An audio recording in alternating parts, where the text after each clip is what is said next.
Mwaramutse neza mwiriwe bitewe n'aho muherereye nonaha basuhuza ndi Denmark nitwa Imana Patricie ndi Denmark akaba ari igihugu kiri mu majyaruguru y'Uburayi gihana imbibi na Suède, Norvège n'Ubudage akaba ari kimwe mu bihugu bikonja cyane. Ubu harakonje pe wabona ino mpamvu ndi kuvugira muri FM.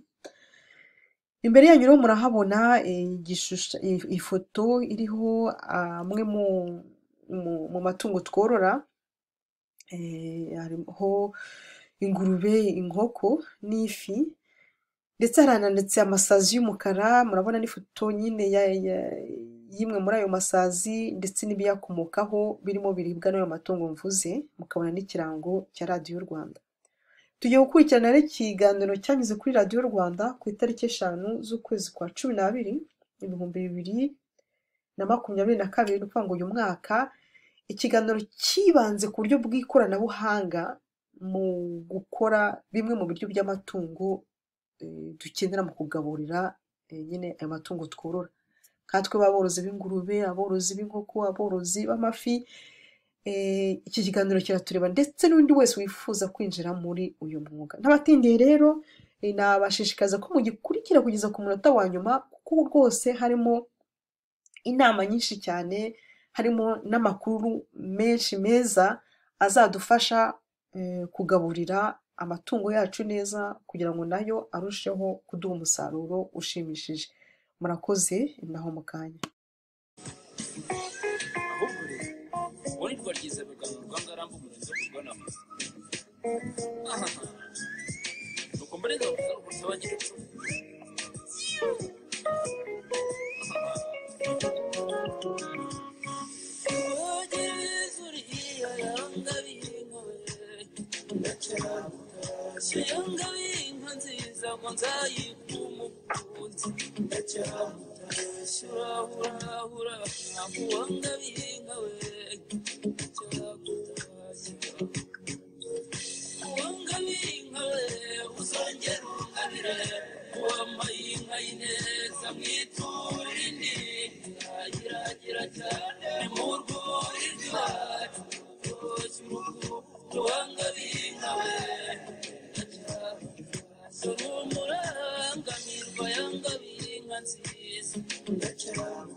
Wamaye inka y'ineza n'uwaguhaye inka y'inteza uzamwiture indi kandi uzayiragire neza mu rwuri rwiza, kugira ngo niba utarabona n'umukunzi uzayika umukunzi, bizakubera nawe izakomeza ikubera icyororo cyororoka. Kanyuma kinaganze ni mu gitondo cyo ku munsi wa 2 w'icyumweru. Tubahaye ikaze mu ngingo y'umunsi, tubifuriza gukomeza kugubwa neza mu bikorwa byose murimo bigamije iterambere ry'imiryango yanyu ndetse rigamije iterambere ry'igihugu. Tuzindutse tubwira abadukurikiye bagiye kwerekeza mu ntara hirya no hino, cyane ko mu gitondo nk'iki nibwo abanyarwanda baba bifuza kwerekeza mu mihanda yose y'igihugu bajya gushaka ubuzima n'imibereho, cyangwa se bagiye kwishimisha. Tubahitiyemo ku bufatanye na polisi y'u Rwanda ndetse na RBA na Ritiko kwibifuriza kugera aho mugiye amahoro. Ritiko Limited ni ikigo gitwara abagenzi mu byerekezo bitandukanye by'igihugu cy'u Rwanda. Aya mabisi ya Ritiko na kampani nziza yiyemeje gutwara abagenzi mu byerekezo byose by'igihugu mu buryo bwo gutanga serivisi inogeye abagana urwego rwa transport cyangwa se ubwikorezi. Mukomeze gushishikarizwa kwishyura mukoresheje Momo kugira ngo bibarinde ivunjisha n'ihererekanya ry'amafaranga mu ntoki mu rwego rwo gukomeza ingamba zo kwirinda COVID-19. Tumaze iminsi tubyumva yuko raporo ya OMS igaragaza yuko COVID ntabwo irashira ku isi ndetse iracyarimo guhitana abantu. Mu mezi nk'atatu atambutse ku isi ishobora kuba yarahitanye abagera mu bihumbi. Kugendana rero na Ritiko ba wizeye kugera aho ugiye mu mutekano usesuye kandi ku gihe. Amasaha y'ingendo akaba atangira saa 11:15 za mu gitondo mu ngendo zerekeza Kigali, Musanze, Rubavu, Kigali, Muhanga, Huye, Nyabugogo, Ngororero, Karongi, Rusizi, ndetse ku isaha y'isaa 12 za mu gitondo aberekeza mu burasirazuba. Amabisi ya Ritiko aba yiteguye kubatwara. Ugendeye muri Ritiko uba wicaye neza kandi ufite uburyo bugufasha mu gihe telefoni yakuzimiraho mubigireho impungenge. Twaza umugozi wa USB kuko muri izo bisi harimo ikoranabuhanga rigufasha gusharija telefoni yawe kugira ngo utagira irungu. Harimo uburyo bwo kugenda ureba televiziyo ufite internet kandi ukagera aho ugiye mu mutekano usesuye. Ku byangombwa byose waba ufite, jya wibuka yuko muri Ritiko usabwa kwishyura ukoresheje momo kugira ngo bigufashe kwirinda indwara zitandukanye. Muri Ritiko ubu babashyiriyeho na serivisi za expertise ku bafite imodoka zabo bwite mushaka gukoresha expertise. Ritiko ifite igaraje rifite imyaka irenga 45 n'ubunararibonye bw'inzobere bakoresha. Mugende babakorere expertise imodoka yawe ujye mu muhanda wizeye ubuziranenge bwayo. Aberekeza Rusizi mwashyiriweho imodoka zihaguruka Nyabugogo saa 9 z'urukerera munyuze Karongi mukagera Rusizi mu gitondo cya kare mugakomeza akazi kanyu. Nimubahamagare kuri 0788 hanyuma Ritiko ikora inshingano zo kubahuza n'uduce mu butuyemo kandi mugendere ku gihe nkuko yabyiyemeje. Tuje mu ngingo y'umunsi kuganira ku buhinzi n'ubworozi, ariko uyu munsi turaza kwibanda ku bworozi bw'amatungo atuza. Ese amatungo atuza ni ayahe? Kubera iki bavuga ko aya matungo atuza? Turaza kurebera hamwe ikoranabuhanga abahinzi borozi bakwifashisha mu gusubiza ikibazo kijyanye n'ibura ry'ibiribwa by'amatungo atuza. Tuze kurebera hamwe ikoranabuhanga rihari.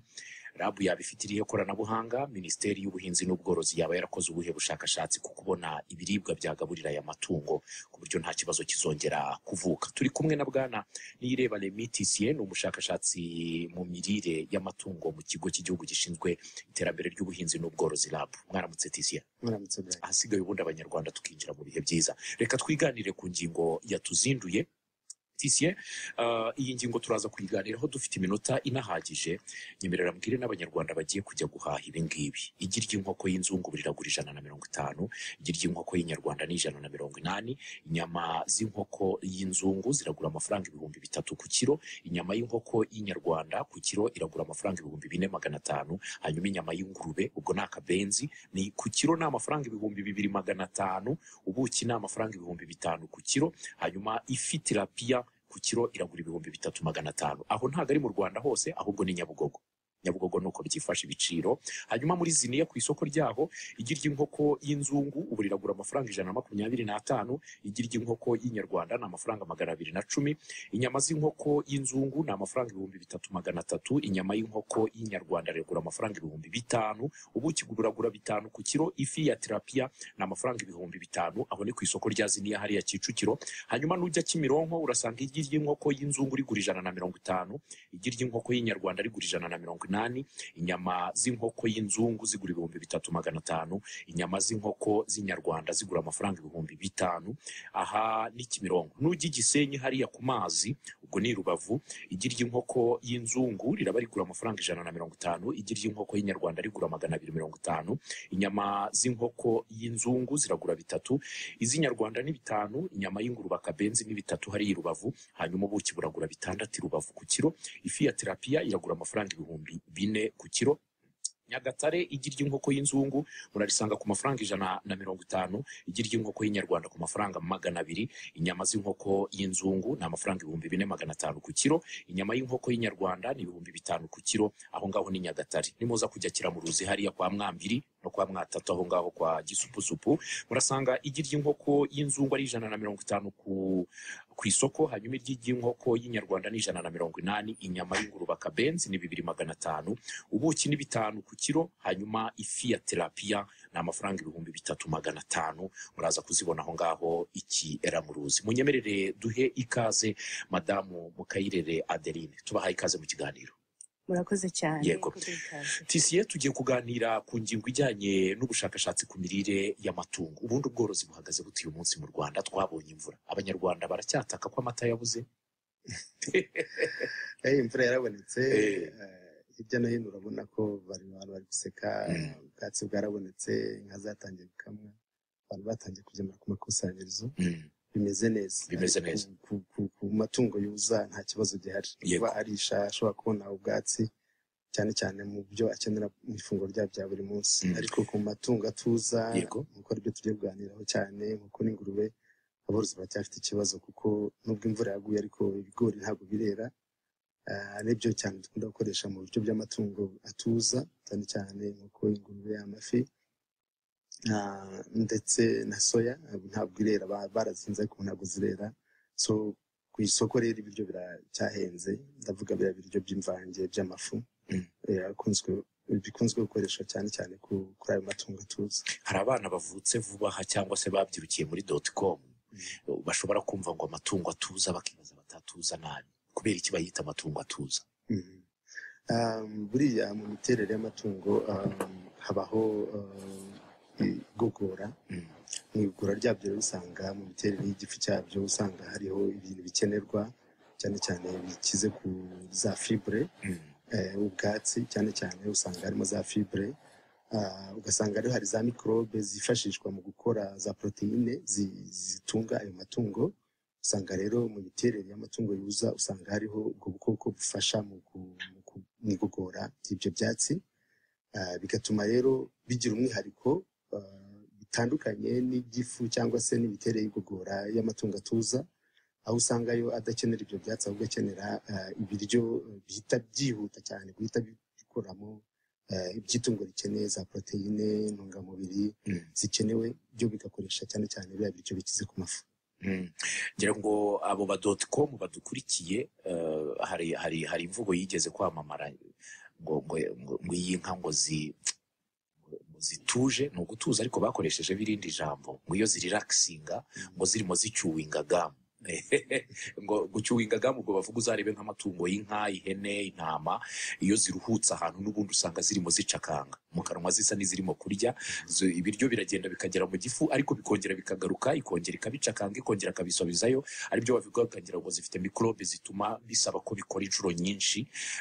Noneho uko niko kuza ziba zuza, noneho izituza izo ngizo iyo ziriye nyine bigumayo, ntabwo byongera kugaruka ngo zikomeze zibihekenye. Ubwo amatungo atuza dufite mu Rwanda ni ayahe? Amatungo atuza akenshi dufitemo ibiguruka, ubwo dufitemo inkoko ari iz'inyama, ari inkoko z'amagi cyangwa zimwe z'inyarwanda mwahoze muvuga, tukagiramo ingurube zose buriya nazo tuzifata mu gice cy'amatungo magufi, tukagiramo amafi, urebye ntayo ngayo ingenzi. Ibyo ntabwo byuza mu Rwanda, niyo dufite. Tugiye kuganira ku ngingo ijyanye n'uburyo rero ikoranabuhanga rigamije gusubiza bimwe mu bibazo by'imirire y'amatungo atuza. Hari ikibazo gihari cy'imirire y'amatungo atuza ubu? Ikibazo kirahari ubu ngubu ku isoko, uko mwagiye mubivuga mwabonye ko ibiciro bisa nkaho bihanitse. Yego.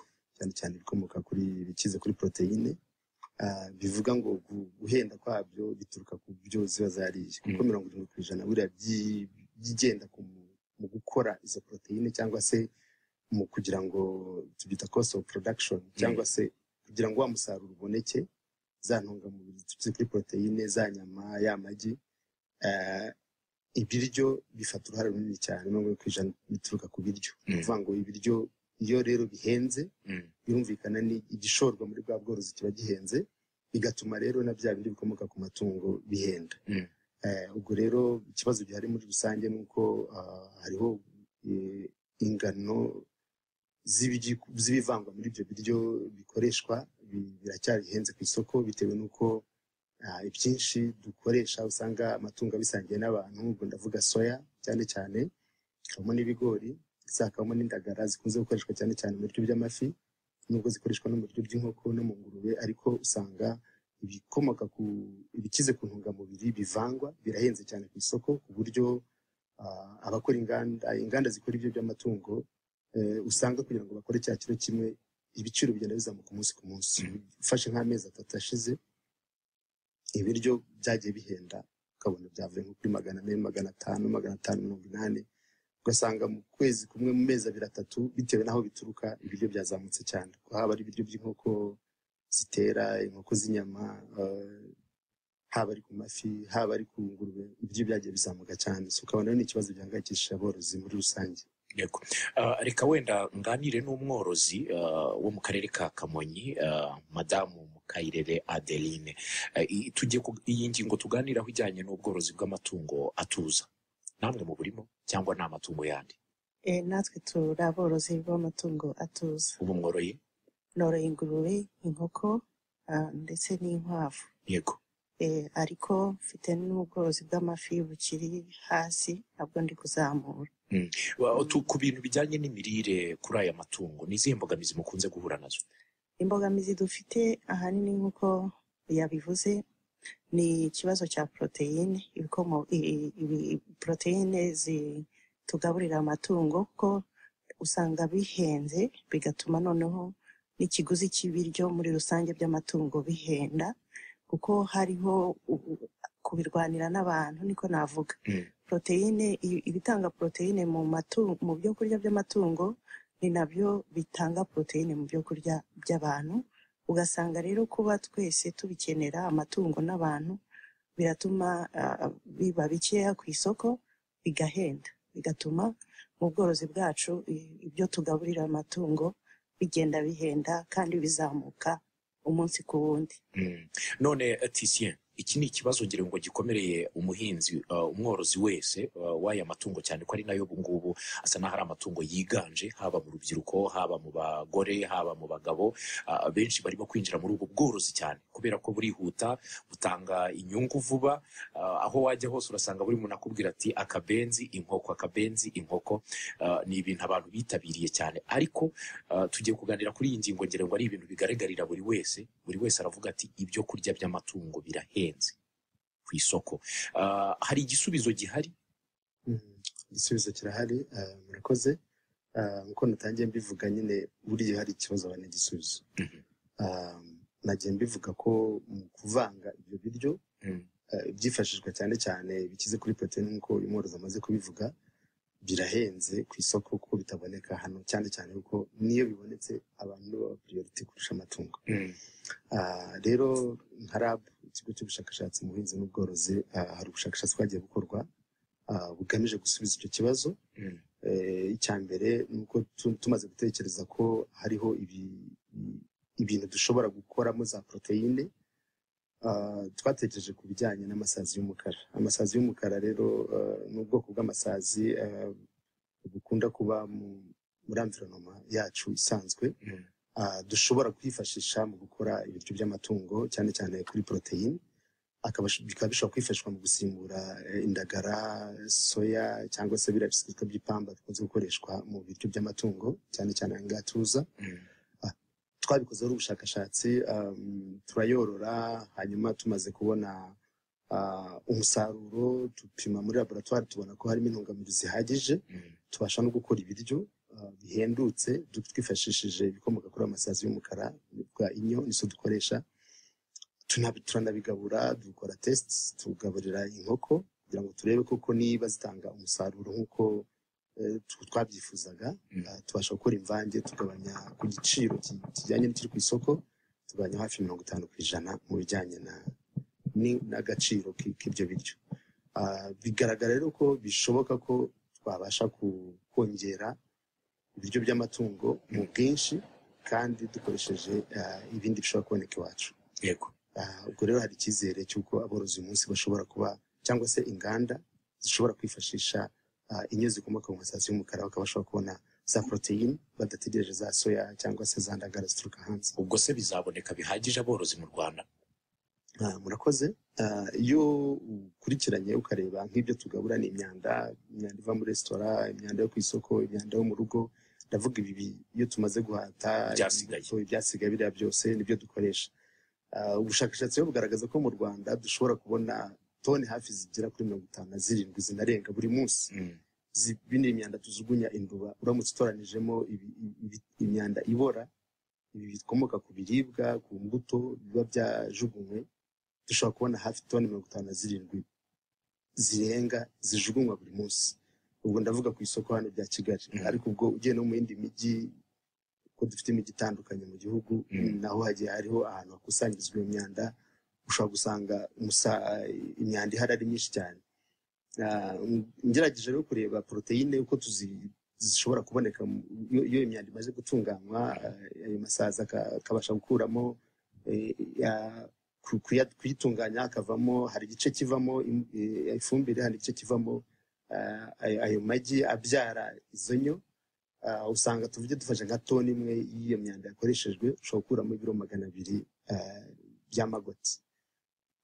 izo ngizo akaba zishobora gukoreshwa muri poroteyine zasimbura ishobora gusimbura za ndagara na za soya cyangwa se bya bindi bikomoka kuri poroteyine, ariko ubwo bikavangwa nyine na bya biryo bindi.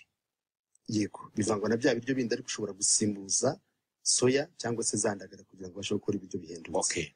Ku buryo igiciro gishobora kuva nko kuri, tuvuge nko ku mafi, ubu ngubu amafi igiciro kirahagaze 1,250 1,500. Biramutse bikoreshejwe dushobora kubona ibiryo by'amafi bigura n'amafaranga 800. Numva ko cyaba ari ikintu cyiza cyane. Ku biryo by'ingurube bihagaze muri 420 450 bitewe n'aho uguriye, dushobora kubibona hafi kuri 300. Ku biryo by'inkoko z'amagi, inkoko zitera, dushobora kubibona ku mafaranga naho 300. Ku biryo by'inkoko z'inyama 280. Kuvuga ngo dukoresheje ubwo ibyo biko bikize kuri proteine ko biri hagati ya 35 na 70 bitewe n'ibyo wagabuye, dushobora kugabanya ku giciro kiri ku isoko. Ni ukuvuga ngo muri formule twakoze dukoresheje za software dufite, bigaragaza yuko bitanga icyizere yuko bishoboka ko abantu babishyizemo imbaraga bakabikora kinyamwuga, bagakorana n'inganda zikora ibyo matungo, igisubizo cyaboneka.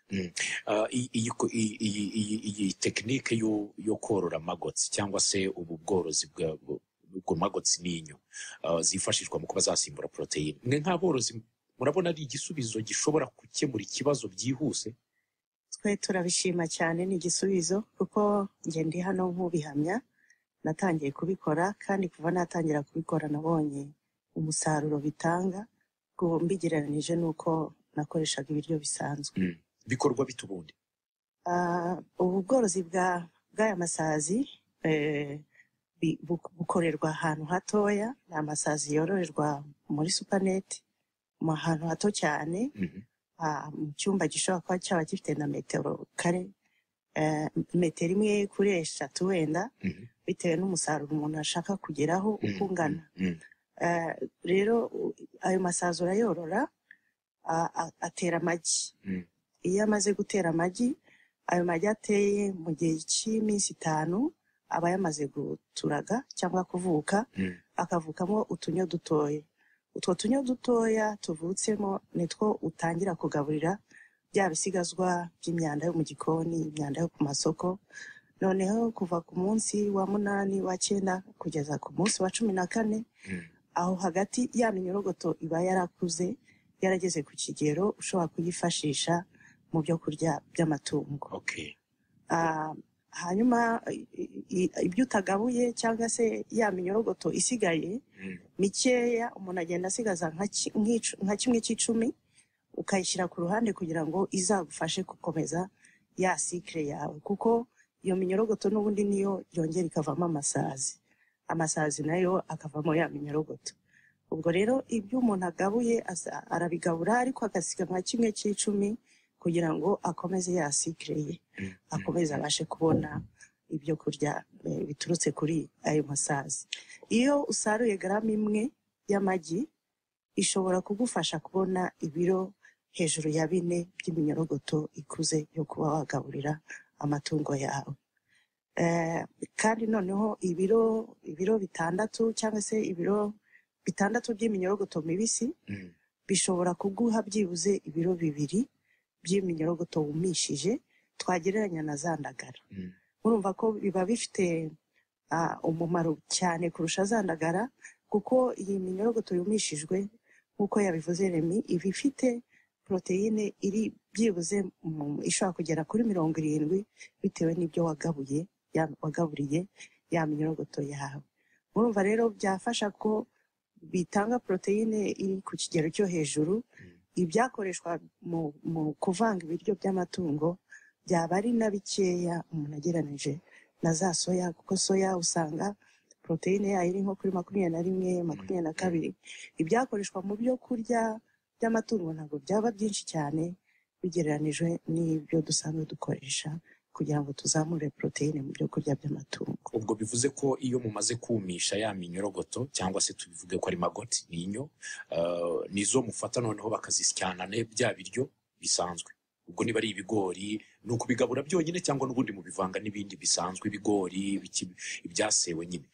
ibyasewe n'ubundi bikoreshwa mu gukora ya mvange y'ibiryo bigendeye kuri formule umuntu akoresha, nanone bigendeye ku bwoko n'icyiciro cy'itungo rigezemo rikura. Iyo fu rero yasewe muri za magoti zumye niyo ivangwa muri ibyo byo kurya bisanzwe byagaburwaga. Byagaburwaga bivuze ko magoti ije gusimbura igihe soya yabaye nkeya ku isoko yabuze. Indagara nazo wenda ntizipfa kuboneka cyane, ndetse ziranahenze. Ubwo ni ukuvuga ngo nibyo bisimbura ibyo byombi byatangaga poroteyine. Ahubwo ubu ikibazo kigihari rero, mwebwe muri mu bworozi ndetse muraziyororera mukanabikora, mugezehe kugira ngo iyi tekinoloji ikwire mu borozi, ku buryo wenda hari ba rwiyemezamirimo mushobora kuba mutubwira uti abangaba babigize umwuga bashobora kudufasha gukwirakwiza nawita umuramara gukwirakwiza icyororo cya magoti. Ariko hari n'ababorozi nyirizina bashobora kuvuga bati iyo tekinoloji nk'uko bivuze ko ikorerwa ahantu hato, natwe twayikorera, ahubwo dukeneye twabona ayo masazi. Mugeze hemwe nka RAB kugira ngo iyi tekinoloji igere hose? Murakoze. Bigize umushinga Enabel ko niyo yadufashe gukora n'ubushakashatsi kugira ngo twe twabona igisubizo, kuko ngo byari bigaragara ko aborozi benshi bafite amatsiko ndetse yo kureba ibyavuye mu bushakashatsi. Ubwo bushakashatsi bwa mbere twabukoreye ku bworozi mu karere ka Muhanga, ariko dufatanije na Enabel binyuze muri VSF. Hari turere tune twavuye nka pilot twahereyeho, karere ka Gisagara, karere ka Rusizi na Rulindo na Rwamagana. Mu turere usanzwe turimo ubworozi bw'ingurube n'ubworozi bw'inkoko. Harimo aborozi benshi cyane babikora kinyamwuga. Tumaze gutangira n'aborozi bagera ku 180. Ngira ngo muri uyu mwaka intego hari no kugeza ku borozi 240. 180 barabitangiye, bahawe amahugurwa, bahabwa imfashanyigisho, bahabwa ubushobozi bijyanye n'ibikoresho, bahabwa n'iyo mbuto yo gutangiriraho cyangwa se amagi. Benshi batangiye kubikora ndetse baraguye, nk'uko yagiye bivuga. Twatangiye nyine tubaha ibyo gutangiriraho, ariko uko iyo basuye ubona baraguye inyubako ikorerwamo ubwo bworozi bw'amasazi y'umukara kugira ngo bashe kubona umusaruro uhagije, kuko usanga bakoresha ibituruka iwabo mu rugo no ku masoko aho begereye. Imyanda ibihari rwose ntago bayigura, bayibona mu buryo bworoshye, ku buryo hari n'abatangiye kugaburira inkoko zabo ndetse n'ingurube. Twagiye dufata byibuze umworozi ufite inkoko 100 cyangwa se ufite ingurube 10, abo nibo twatangiranye nabo. Hatangira rero bahugurwa, ariko gahunda ihari nuko ugomba kwaguka ukagera mu tundi turere twose bigaragara ko hari ubworozi bw'inkoko n'ingurube.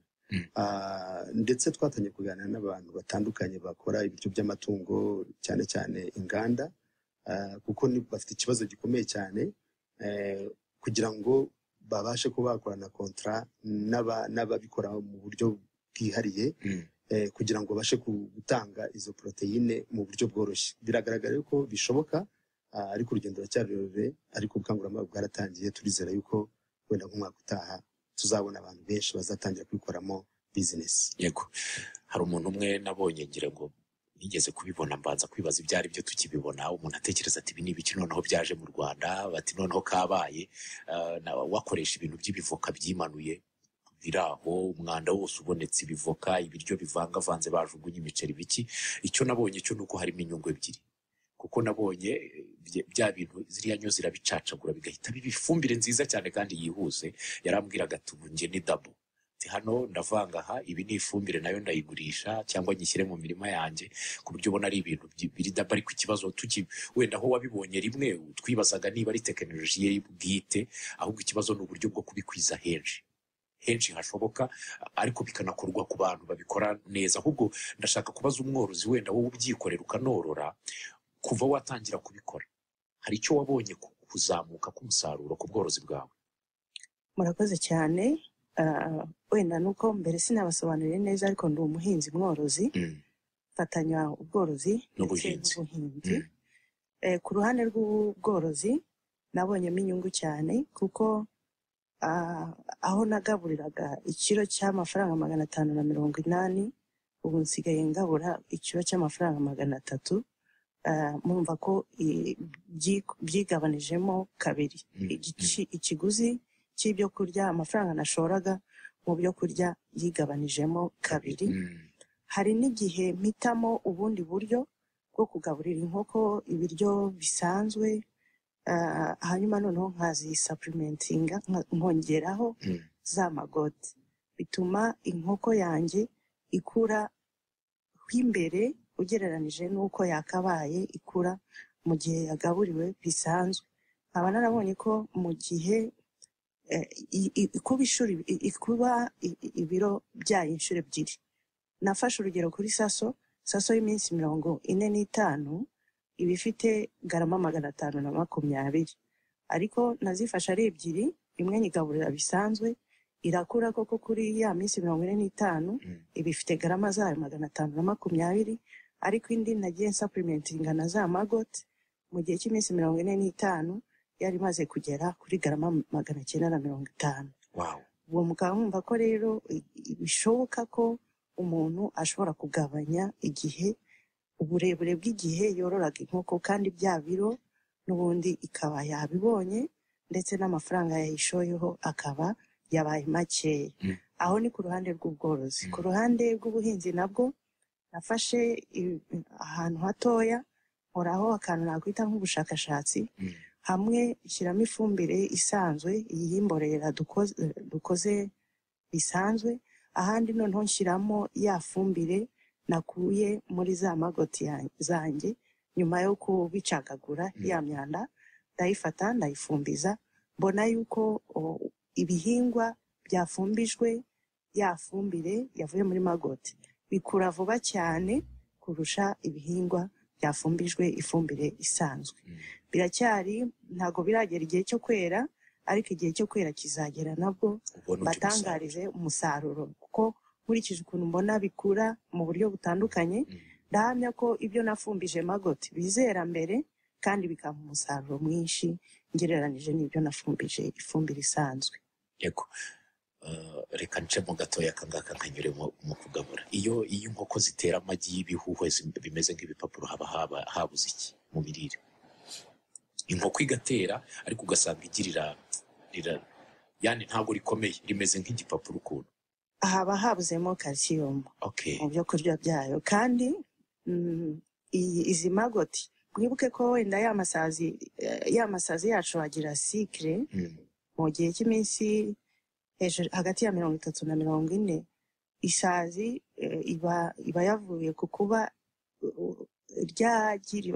ryakuze ryahindutse isazi, kandi isazi ikabaho hagati y'iminsi y'ibyibuze 5 n'10, nayo ikaba yamaze gupfa. Ndetse na ya minyorogoto mu kwiyuburura kwayo hari ikintu isiga twakita nk'igikonoshwa. Icyo gikonoshwa rero isiga nacyo ubwacyo gikungahaye muri calcium, mu buryo mwari muvuze ku kibazo cy'inkoko zitera amagi ugasanga igirira tetema, haba habuzemo ya calcium. Iyi magoti, ubworozi bw'amasazi buzadufasha mu kutwunganira mu mirire ya matungo yacu, ku buryo icyo kibazo cya calcium usanga tujya kugura imiti cyangwa ayo mavitamine kugira ngo twunganire za nkoko zacu zibashe gutanga umusaruro mwiza. Harimo byinshi tuzagenda dukoresha muri ubu bworozi bw'amasazi, bikadufasha gukemura ibibazo nk'ibyo byagendaga bigaragara mu misaruro amatungo yacu atanga. Yego, impamvu nyibajije hari umuntu wangabiye udusaso tubiri twose ubu dutera amagi y'ibihuhwe. Buri munsi iratera nkajugunya. Ubwo niyo mpamvu nari mbibajije numva ikiburamo, nari nkeneye iyo nama. Calcium ubwo niyibura muri magoti birakunda cyane buri biryo byo bivanze n'amagoti, ubwo na calcium ubu yibonye. Yego Titien? Yego, nkuko Adeline bivuze, magoti ntabwo gusa igabanya ikiguzi kijyanye n'igiciro cy'ibiryo, ahubwo gusa itangana n'ubwiza bw'umusaruro, ubwiza bwa za proteine ku nyama ndetse no ku magi. Ntabwo ari calcium gusa, kuko amagi inkoko zariye amagoti nkuko bivuze ziba zifite igishishwa gikomeye, bivuga ko calcium irimo ihagije. Magoti zikize kuri ibyo bita amino acids, bigatuma rero na za proteine ziva mu igi, mu muhondo w'igi. Urabizi ko hari abagabura ibyatsi, hari za poudre banavanga mu buryo kugira ngo ube wabona umuhondo w'igi. iyo wagabuye magoti ntabwo ukenera gushyiramo za pudre cyangwa se bya byatsi. Amagi aza ari umuhondo. Ikindi cyiza cyo kuri magoti ni uko nko kuri za nkoko z'inzungu wagiye uvuga ati amagi y'inyarwanda aragura 2,500, ay'inzungu aragura 180. Buri gituma abantu bashaka amagi y'inyarwanda ni wa muhondo burimo. Ku nkoko zari magoti n'umuhondo uzamo. Hanyuma ku nyama ku bwiza twakoze test, inkoko zariye magoti n'izitariye magoti, donc abantu bararya tutanga amanota. Inkoko zariye magoti zagaragaje ko ku nkoko z'inzungu zihita zimera nk'inyarwanda mu buryohe. Yego, ziraryoha ku buryo abantu baziryaga ntibamenya ko ari inzungu, baratubwira ati se izi ni inyarwanda ko ziryoshye cyane. So uruvuga ngo na karite irahinduka mu bijyanye na test y'inyama. So magoti urumva irazamura ubwiza bw'inyama, ubwiza bw'amagi. Hanyuma none hari ikindi kiyavuze cyo kugabanya igihe. Niba nagomba kugabura amezi 7 kugira ngo ingurube ngire 100, ku mezi 4 n'igice wagabuye magoti ingurube yawe bageze ku biro wifuza. Mu byo wagomba kumara amezi 7, amezi n'igice ukaba wayabonye. Ikindi nuko iyi myanda dukoresha mu kugaburira aya masazi, zinyo z'amasazi kugira ngo ziduhe zira proteine dukeneye, isanzwe iyo yamaze kuba fermented ihumanya ikirere. Ukuvuga ngo magoti ra contributing mu bijyanye no kugabanya imyuka ijya mu kirere. Ukuvuga ngo ya myanda magoti rero twavuga ko gukora izinyo z'amasazi ni technology ifasha nanone mu kugabanya ingaruka zo guhumanya ikirere zituruka kuri ya myanda cyagiye bayamaze guhuguta. Hari imyuka ijya mu kirere. Ukuvuga ngo tuyikoresheje rero tukagaburira izinyo z'amasazi tukabona izo proteine, harimo inyungu nyinshi. Harimo ya fumbire, harimo bya biryo bihendutse, za proteine zihendutse, hari kuba twabona ubwiza bw'ibyo tujyana ku isoko. Ubu ngubu turahanira kwihaza, ariko tugomba no kugemurira ku isoko mpuzamahanga. Ntabwo tuzajyana y'amagi yandi bavugaga n'ubundi atujuje ubuziranenge, tuzajyana y'amagi meza kandi ashobora kuba yabona igiciro cyiza. Igiciro nacyo kikazamuka kubera abantu bakurikira igi ry'inyarwanda ngo kubera umuhondo, ariko urumva ko hose ubwo byaba bihuye ni mahwi, ariko urumva ko harimo n'inyungu nyinshi. Tugiye gufungura umurongo wa telefoni twakira abadukurikiye niba bafite ibitekerezo cyangwa ibibazo kuri iri koranabuhanga rishya rije gukemura ikibazo cyo kubona ibyo kurya byo kugaburira amatungo atuza by'umwihariko cyari gisanzwe gihari ku isoko. Ibibazo mufite, ibitekerezo n'ibyifuzo turaza kubyakira ku mirongo iduhuza ya telefoni yose irafunguye, ariko mwaza no kunyura kuri page ya Facebook mukatwandikira ubutumwa bwanyu, turaza kubusoma. Ku murongo wa telefoni niba hari uhari twamwakira. Mwaramutse neza, mwaramukanye amahoro. Nanashaje byo rero byabaye. Yeburuduzi zace ndi kugira ngo ndase ku ntego. Ese ko mu by'ukuri amasazi y'imikara azaboneka kujya zahaza inkoko cyangwa ingurube? Kuyabona ku bwinshi. Ku bwinshi, ku buryo nyine ibiciro byazagabanuka biturutse kwa ayo masazi. Urakoze cyane. Sisiyegera ngo iki kibazo nari nabaye nk'ugikomozaho mbazi nti mufite zihe ngamba kugira ngo tekinoloji igere henshi kugira ngo ziboneke ku bwinshi ku isoko, ziboneke abashaka korora babona icyororo, abashaka kugura ibyo kurya bitunganyije nk'aba ngaba wenda bazagera aho babishyira ku isoko abantu bakaba banabagurira usibye kubigabura biboneke nabyo ku bwinshi. Mufite izihe ngamba zo kugira ngo tekinoloji ikwire? Murakoze. Icya mbere ni ukubaka ubushobozi bwa value chain y'ibiryo by'amatungo mu gutanga icyo cyororo. Urugero kugira ngo tubonemo abantu benshi bakora ya magi bameze nka Derine, nakubwira ko tumaze kugera ku bantu 180 ubu ngubu mu gihugu mu turere 4, ariko ababikeneye ubu biyandikishe bararenga 200 bandi babyifuza. Ukuvuga ko bashobora kubona ya magi kugira ngo batangire tekinoloji bamaze kuboneka. Mbere twayakuraga muri Kenya, hari ibigo nka ICP Insect Pro bagurishaga amagi bakayazana hano, ariko ubu ntabwo mu gihugu uwo amagi arahari, ntabwo ushobora gukenera amagi ngo ujye kura muri Kenya. Ikindi nuko ya myanda turashaka gukorana na REMA kugira ngo tumenye mu gihugu tumapinge ingano y'imyanda ishobora kuboneka hariya bamena imyanda hose, tumenye ijanisha ry'imyanda ibora irangana gute kugira ngo tumenye ngo haboneka umusaruro ungana gute wa magoti.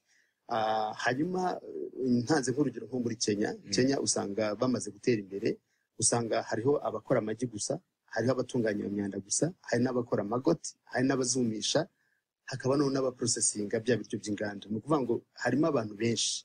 Tugomba rero kubaka ubushobozi bwa buri cyiciro kugira ngo tubone abantu bakora kinyamwuga, noneho tubashe kuba twamenya ngo ku munsi uyu munsi hari abozi bashobora kubona nka toni 1-2 buri munsi. birebye ubushobozi bw'inganda zacu usanga n'ubundi ku munsi soya bakenera cyangwa se zandagara ku munsi n'ubundi ntabwo birenga toni kuvuga ngo inganda dufite ubu ngubu zifite ibyangombwa byemewe byo gukora bya RSB zifite ibiryo bikora ubuziranenge. Ntekereza ko ubu ngubu soya bakeneraga ku munsi cyangwa indagara hari abantu ubu tumaze kugira mu gihugu bashobora gutangira kubaha izo magoti.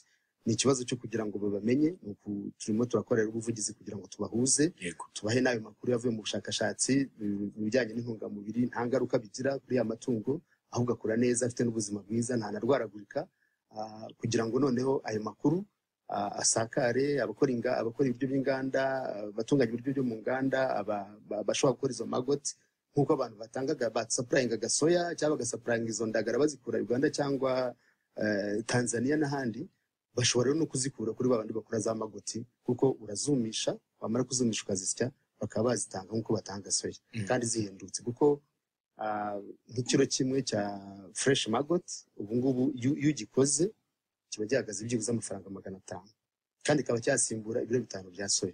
Soya igura 800. Niba rero nshobora gukoresha amafaranga 500 nkasimbura icyo cyaguraga 4,000, urumva harimo inyungu nyinshi cyane. Indagara zaguraga 1,800. Impagoti n'ibigura 500. Iyo nyumishije hari ibigenda bigabanuka kugeza bivuga ati nk'ibiro 6 ushobora gutanga ibiro 2 by'ibyumye.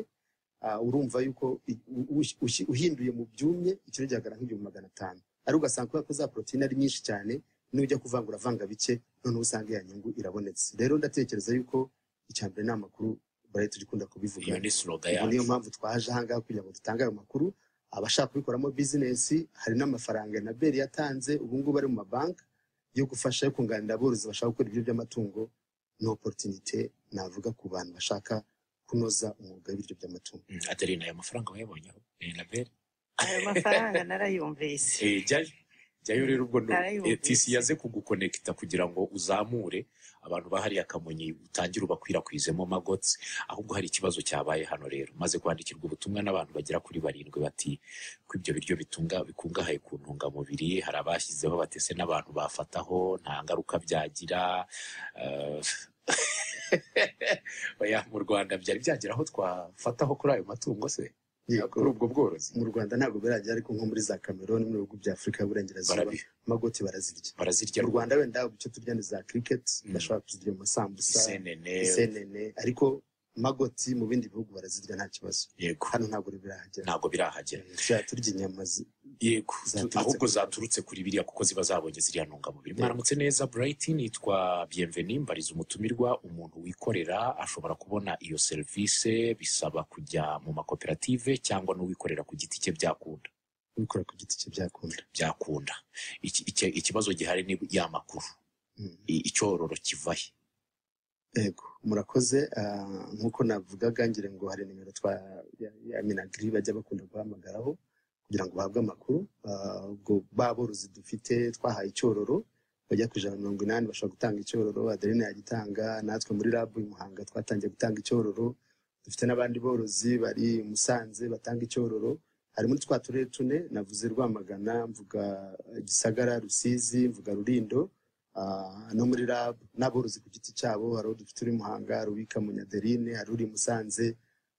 Bishobora kuboneka ahantu hose haramutse ahamagaye yahabwa gufasha. Yego, mwaramutse neza Radio Rwanda, dukunda ibiganiro mutugezaho nk'ibisanzwe. Ni umukunzi wanyu Sami w'ikibangu, ati twaramutse neza, ni amahoro n'umutekano, turashima Imana.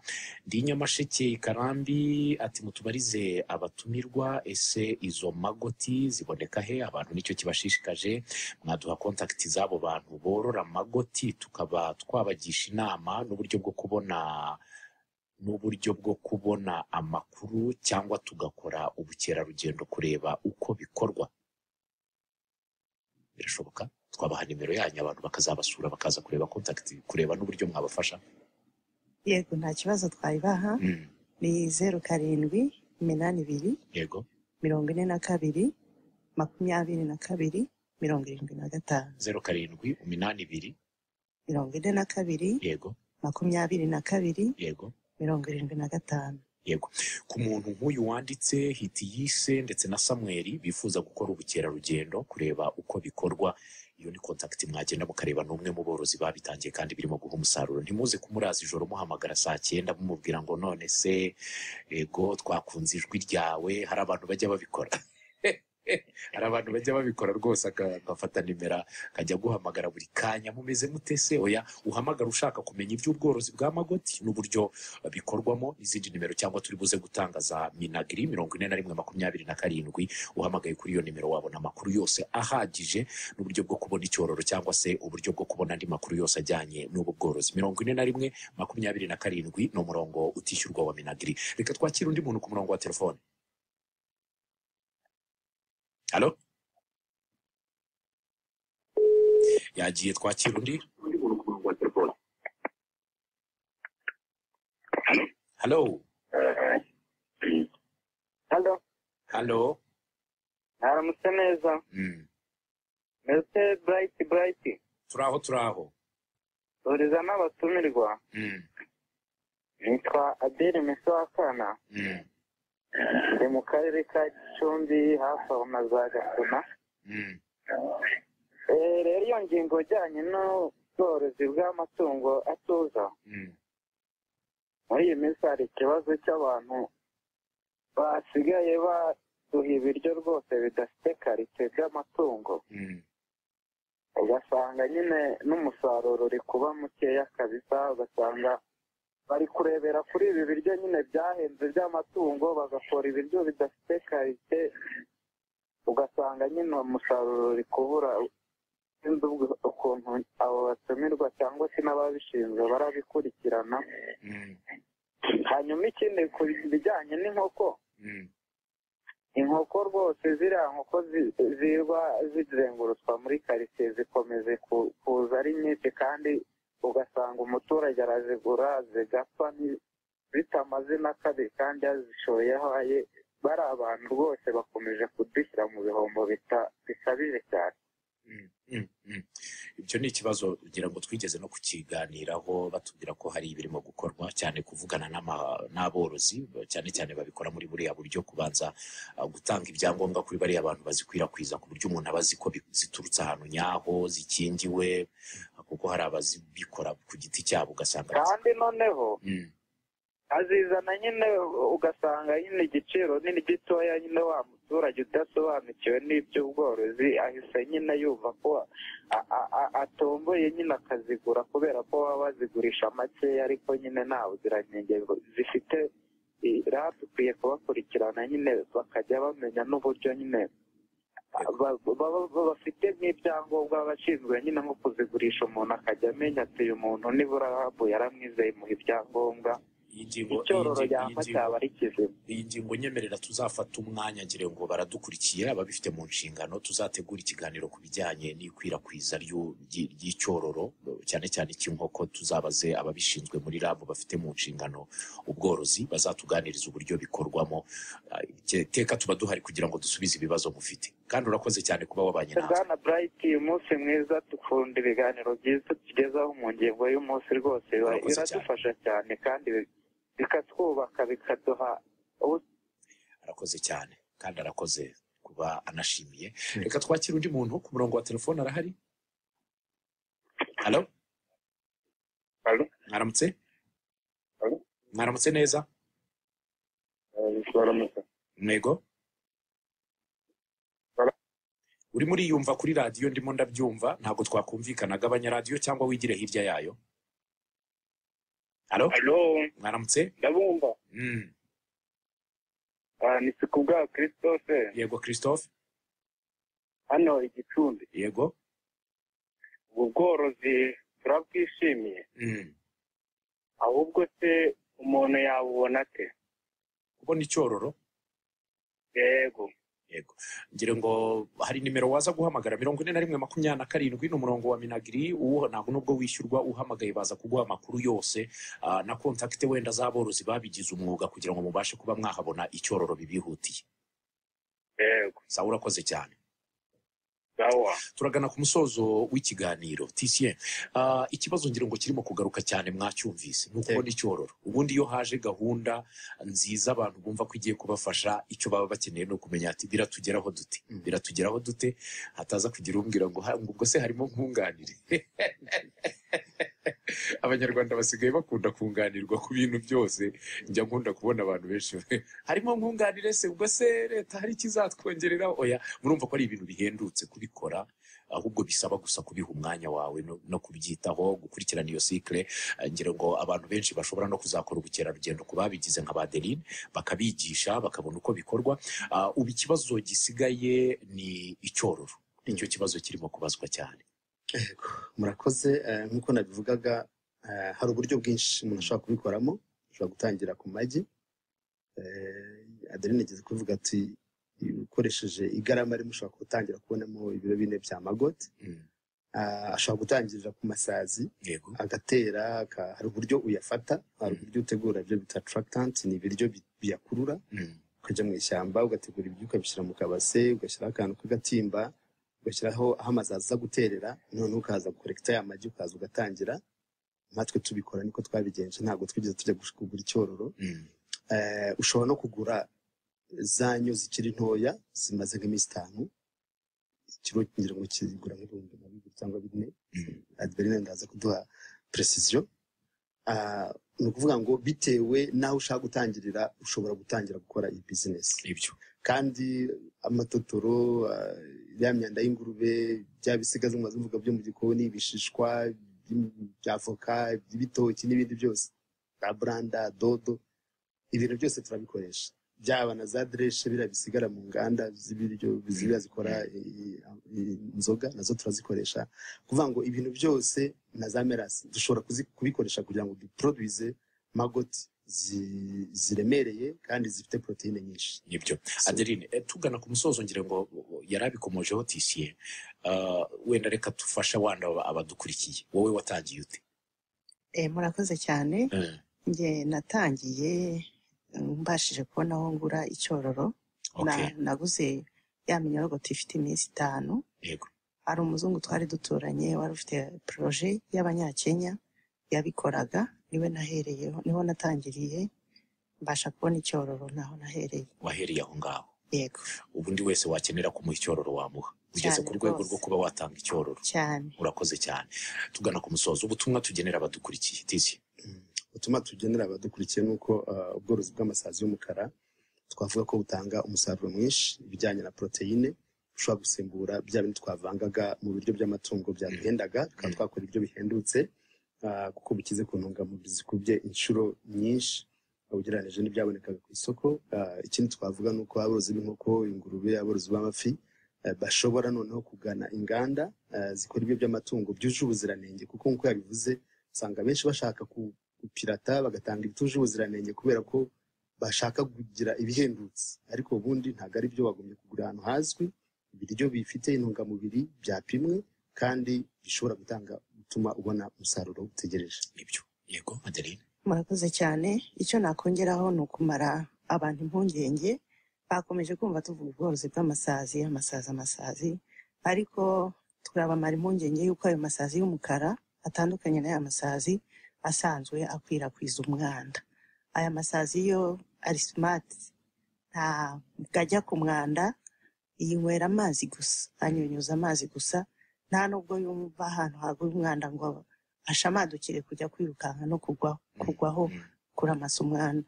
Ntabwo rero ari amasazi akwirakwiza umwanda, ni amasazi afite isuku, bayorora nta kibazo, azabafasha kandi n'ubuzima bukomeze kuba bwiza, kuko nta burwayi bazagira buturutse ku mwanda w'ayo masazi. Cyane ko aho yaba yororewe ngira ngo haba hanafunze kugira ngo ataguruka akagucika. Yego. Tuganye ku musozo w'ikiganiro Titien, basimire cyane kuba mwitabiriye ikiganiro. Adeline turabashimiye cyane. Tuzaza mutworoze. Karibu. Apana kuri magoti.